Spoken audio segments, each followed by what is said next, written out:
नमस्ते दोस्तों, पुनः अभिनंदन ऑप्शन ई क्लासेज के यूट्यूब चैनल पर। आज एक छोटा सा टॉपिक है आहट सभ्यता। आहट सभ्यता की मोटी मोटी बातें हम आज कर लेते हैं। नाम है इसका आहट बनास संस्कृति। आहट भी बोलते हैं इसको, बनास भी बोलते हैं। आहट बनास संस्कृति, बनास संस्कृति या आहट सभ्यता। ध्यान रहे, आहट बनास संस्कृति क्यों कहते हैं इसके पीछे लॉजिक क्या है। एक नदी है आयन नदी, जो कि उदयपुर में गोगुंदा की पहाड़ियों से निकलती है। और एक झील है उदयपुर सिटी में, फतेह सागर झील। फतेह सागर झील से जैसे ये नदी निकलती है, इसका नाम हो जाता है बेड़च नदी। पूछा जाए चित्तौड़गढ़ कौन सी नदी किनारे है, तो आंसर होगा बेड़च और गंभीरी नदी के किनारे चित्तौड़गढ़ बसा हुआ था। क्योंकि पहले नगर नदियों के किनारे बसे होते थे, आजकल नगरों में थोड़ा सा एक नाले के रूप में नदियां बहती हैं। पहले जो अवशेष थे, ये जो आरंभिक जो अवशेष थे इसके, वो इसी नदी किनारे खोजे गए थे, इसलिए इसे कहा जाता है आहट संस्कृति। और सर्वाधिक जो अवशेष थे वो खोजे गए थे बनास नदी के आसपास या बनास नदी के किनारे, इसलिए इसको कहा जाता है बनास संस्कृति। यह जो बनास नदी है पूर्ण बहाव की तरफ है दृष्टि से राजस्थान की सबसे बड़ी नदी है। 480 किलोमीटर की लंबाई, इसकी 196 किलोमीटर लंबाई है। ज्योग्राफी में पढ़ते होंगे आप। यह यमुना की साइड नदी है और आयन मिल जाती है बनास में, बनास मिल जाती है यमुना में, यमुना मिल जाती है गंगा में, सारी जाती है बंगाली खाड़ी में। तो ये तो आपको पता ही होगा। अब बात कर लेते हैं हम अगली।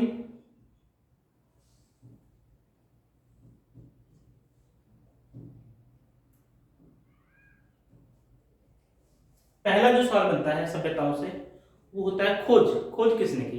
किसी सभ्यता का अगर पहला प्रश्न है वो खोज से अगर बनता है तो इसका भी यही बनता है। आंसर होगा एक के व्यास द्वारा। आहट संस्कृति की खोज किसके द्वारा हुई? अक्षय कीर्ति व्यास द्वारा। कब की गई? 1953 में।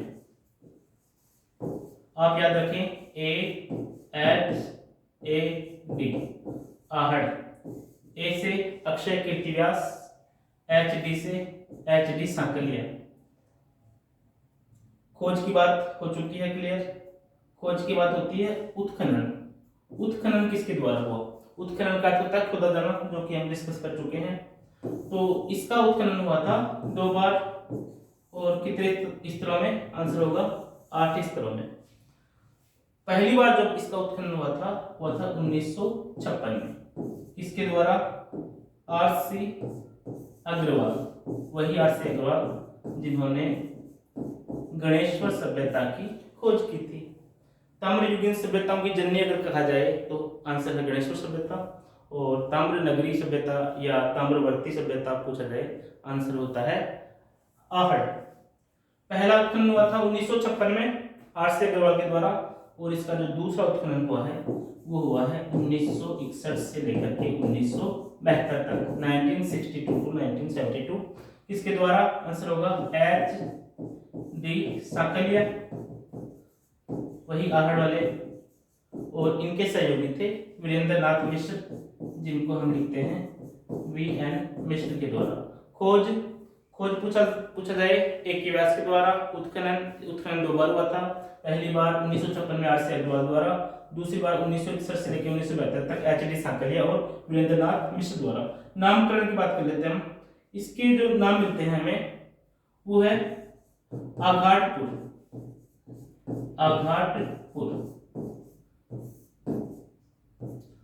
और इसको कहते हैं ताम्रवर्ती सभ्यता। ताम्रवर्ती सभ्यता। आघाटपुर क्यों कहते हैं इसको? क्योंकि पहला उत्खनन, प्रथम उत्खनन कहां से हुआ था? आघाटपुर से। और इसको बोलते हैं धूलकोट भी। धूलकोट का शाब्दिक अर्थ होता है मिट्टी का टीला। जनरली टीले मिट्टी के होते हैं, हम इसे टीबा कहते हैं, मिट्टी का टीला। तीसरा नाम ताम्रवर्ती नगरी। ताम्रवर्ती नगरी कहा जाने का कारण है कि बहुतायत में, बहुत मात्रा में यहाँ से ताम्र उपकरण मिले हैं। तो कौन कौन से उपकरण मिले हैं? तो पहला जो उपकरण है, जो इम्पोर्टेंट भी है, ये है तांबा गलाने की भट्टी। तांबा गलाने की भट्टी, तांबे से आप समझ गए होंगे, जहाँ भट्टी रही होगी वहां से बहुत सारे तांबे के उपकरण भी बनते होंगे, और वो भी हमें इस सभ्यता से मिले हैं। तो जिनमें से एक मिली है तांबे की बैलगाड़ी। तांबे की बैलगाड़ी, तांबे की कुल्हाड़ी जिसे एक्स कहते हैं, आजकल एक्स के अलग ही अर्थ हैं। और एक मिली है यहाँ से तांबे की आभूषण। ये बात हो गई अपनी इससे संबंधित। अब हम बात कर लेते हैं इसकी प्रमुख विशेषताओं की। तो जो प्रमुख विशेषता है इसकी, पहली है बनासियन गुल। बनासियन गुल का किससे संबंध है, बहुत सी बार पूछा जाता है एक प्रश्न। बनासियन गुल, बुल वही इंग्लिश वर्ड है, बुल यानी बैल, जिसे हम अक्सर वृषभ कहते हैं। बहुत से बच्चों के नाम वृषभ होते हैं, घर वाले बड़ा चाव से बोलते हैं मेरे बेटे का नाम ऋषभ है, अर्थ होता है बैल इसका। और यह है टेराकोटा का बना होता था। दूसरा है BRW। BRW का मतलब होता है black and red ware. Black का मतलब होता है काला या काले, लाल, मृदभांड। और इसी को कई बार एग्जाम में कृष्ण लोहित भी कह दिया जाता है। कृष्ण लोहित मृदभांड भी कहा जाता है। एक है, यह सभ्यता किस तरह की सभ्यता थी? नगरीय सभ्यता थी कि हड़प्पा, मोहनजोदड़ो, कालीबंगा नगरीय सभ्यता थी। लेकिन यह सभ्यता थी ग्रामीण सभ्यता। रीजन क्या है? मकान होते थे कच्चे। मकान कैसे होते थे? आंसर होगा कच्चे होते थे। लेकिन कुछ मकानों में जो नींव है वो होती थी पत्थर की, और दीवारें होती थी यहाँ पे ईंट की। संयुक्त परिवार के भी साक्ष्य मिले हैं, बड़े चूल्हे मिले हैं। एक है अपोलो। अपोलो क्या थे? यूनानी देवता। अपोलो की हमें 6 मुद्राएं और 3 ऐसी मुद्राएं भी मिली हैं जिनमें यूनानी भाषा में विहितम विष, पलितस, तातीय, तोमसन नाम इंगित मिलते हैं। इनके अर्थ का अंदाजा नहीं लगाया जा सकता, लेकिन एक अंदाजा लगाया जा सकता है कि ये दोनों चीजें, अपोलो की मोहरे मिलना, मुद्राएं मिलना, और यूनानी भाषा में विहितम विष, पलितस, तातीय, तोमसन नाम की मुद्राएं मिलना। ये थी 6 और ये थी 3, कुल है 9। ये साक्ष्य किसके हैं? ये साक्ष्य हैं विदेशी व्यापार के, यानी आहड़ के लोग विदेशी व्यापार भी करते होंगे। देख पा रहे होंगे आप, आहड़ सभ्यता का अवशेष है, ये रेड वेयर है और ये ब्लैक वेयर है।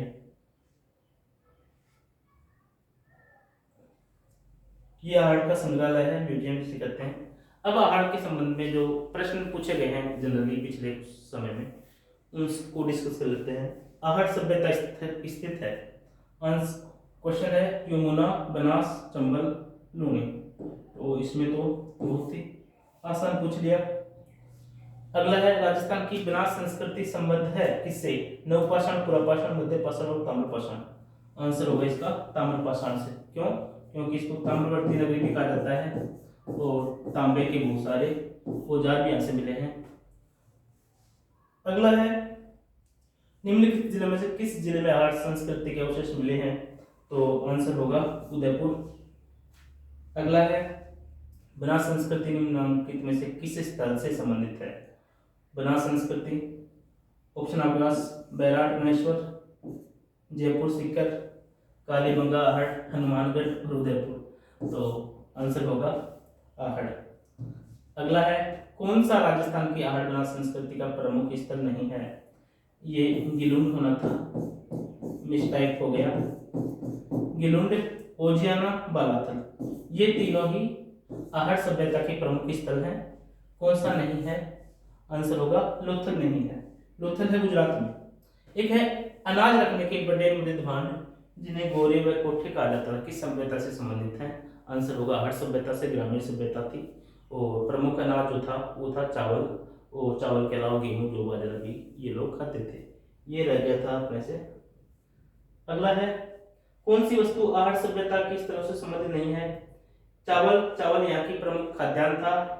कृष्ण लोहित मृदबांड, वही black and red ware BRW, ये भी थे। तांबे की वस्तुएं तो बहुतायत में मिली हैं, जो नहीं मिले वो है धूसर चित्रित मृदबांड, इनको बोलते हैं GPGW, पेंटेड ग्रे वेयर, जो कि यहां से नहीं मिले हैं। अगला है अपने पास ये संभव शायद। अगला क्वेश्चन है लाल काले मृदबांड वाली संस्कृति का प्रमुख केंद्र था। ये दोबारा वही पूछ लिया, RBW या BRW, आंसर होगा इसका भी आहट ही। एक है आहट संस्कृति के लोग निम्नलिखित में से किस धातु से परिचित नहीं थे? तीन से परिचित थे, लोह युगीन भी रही है, तांबे से तो थे, तो जिससे परिचित नहीं थे वो धातु है चांदी। अभी पूछा गया है ये एग्रीकल्चर में। आहट के उत्खनन से प्राप्त कौन सी सामग्री बाह्य संपर्कों का संकेत देती है? इसमें ऑप्शन है ताम्र उपकरण, दूसरा है शेलखड़ी, तीसरा लेपिस लाजुली, चौथा है टेराकोटा मनका। तो ये तो सारे स्थानीय थे, ताम्र उपकरण भी स्थानीय था, शेलखड़ी भी, टेराकोटा के मनके भी। जो नहीं था वो है लेपिस लाजुली, इसको बोलते हैं लाजवृत। अगर मोहनजोदड़ो मूवी किसी ने देखी है तो रिलेट कर लेंगे आप आसानी से। यह है नीले रंग का कीमती पत्थर होता था, नीले रंग का कीमती पत्थर होता था। तो आंसर होगा इसका लेपिस लाजुली। आहट सभ्यता या आहट संस्कृति के मुख्य लक्षण है ताम्र उपकरण है, ये नहीं है, काले और लाल मृदबांड भी हैं, काले और लाल मृदबांड तथा ताम्र उपकरण ये भी है।